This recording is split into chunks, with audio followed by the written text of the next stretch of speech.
Hi folks, Matthew from Disaster Area Designs here. This is the first in our new series of quick tips videos. In each of these videos we're going to be presenting a very short, very focused look at how you configure one specific aspect of your MIDI controller and pedal board setup. Today in our first episode we're going to be covering connecting a DMC Gen3 to a Chase Bliss audio pedal. So the Chase Bliss audio pedals have this cool guy over here, the tap/MIDI in. It's 1/4 inch jack, it does tap on the tip, and it does MIDI on the ring.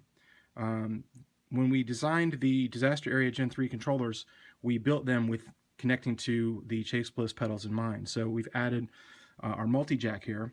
Most of our pedals have one MultiJack. The larger pedals have up to 3.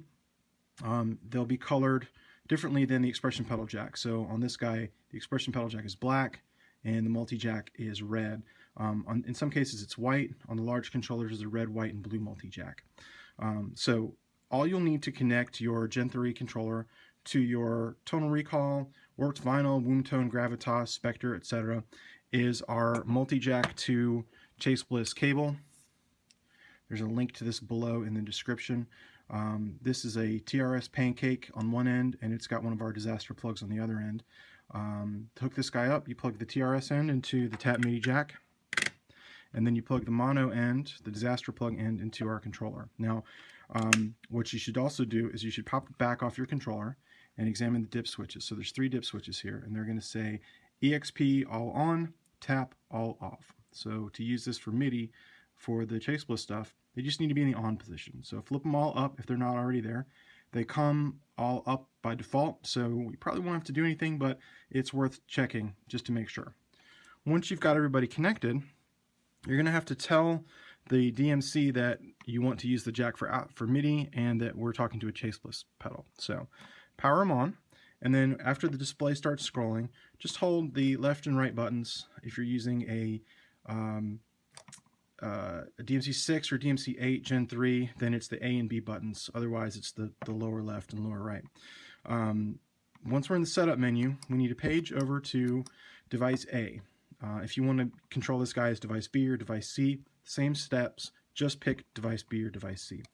Tap the mode button to edit this, and it's going to tell you that device A is currently set to use a timeline. So we'll just press the right button a few times until we go to the Chase Bliss device. So we'll go through the Strymon stuff, eventide, line 6, line 6, line 6.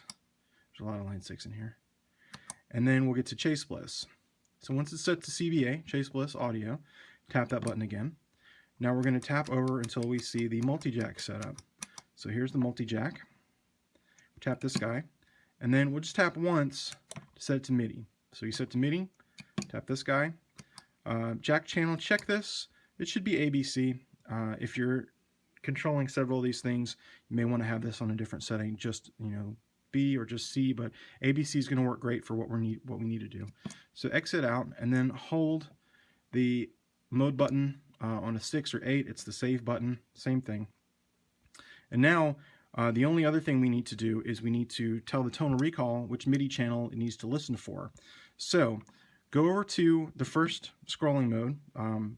Since we picked the tonal recall to be our A device, we'll just go to the A mode. If you set it for your B or C, no problem, just go to the B or C mode.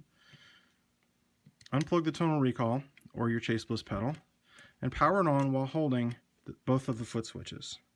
So you can see he's flashing, he's not engaged or anything like that. So just tap either of the buttons on your controller, the left or right buttons, until you see the LED in the center start to flash. What this means is that the tonal recall has received the message and it has now set itself to be this channel. So now it's responding on channel A. So once you've got it responding, you can bypass, engage. If you want, you can go and you can tap tempo, and you can even make it respond as part of your preset. So you can actually create a scene that will load up your preset on your tonal recall or your warped vinyl or what have you as part of a group of larger presets. So if you want to go from preset patch 6 to patch 8 or patch 4 to patch 2, you can do that. So really, really simple. Once you've got it all set up, the controller and the tonal recall are both going to remember those settings, and you won't have to do this again unless you decide you want to change how they're set.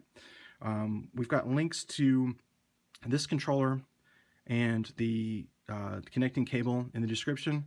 If you've got any questions or comments, or if there's anything you'd like to see us cover in a quick tips video, put it in the comments below. Thanks for watching.